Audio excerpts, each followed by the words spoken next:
Violet in the Snow. Part 14. The Grove of Echoes.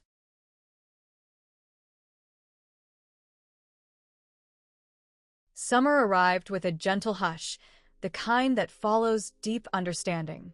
Violet's garden bloomed in full color, sunflowers reaching skyward, mint curling along the stream, and lavender humming with bees. The lanterns in the clearing remained, now part of the landscape, like stones in a sacred circle. One morning, a letter arrived from a woman named Elia, a hospice nurse in the Pacific Northwest. She had read Echoes in the Pines during a difficult season of grief and found solace in its quiet truths. Inspired, she had begun building a retreat called the Grove of Echoes, a place for caregivers to rest, reflect, and remember.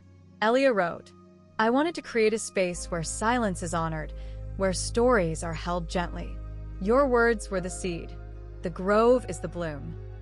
Violet read the letter aloud to Ash, who now spent most of his days curled near the porch, his movements slower but still purposeful. She placed the letter in her whispering network journal and added a sketch of a grove surrounded by lanterns. Later that week, Elia arrived in person. She was tall, with silver-streaked hair and eyes that held both sorrow and strength.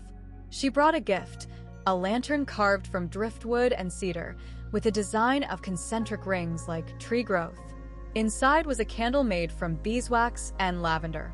They sat together by the stream, sharing stories of patience, of quiet moments, of the weight and grace of caregiving. Elia spoke of her grove, where people came not to be fixed, but to be witnessed. Violet listened, then said softly, "That's what healing is. Not changing someone, but holding space for who they are." Before Elia left, they placed her lantern in the clearing. It glowed with a soft, amber light, and Violet whispered, "Welcome home."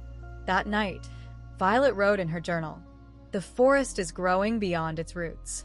Each lantern is a tree, each story a leaf, and the wind carries them farther than I ever dreamed."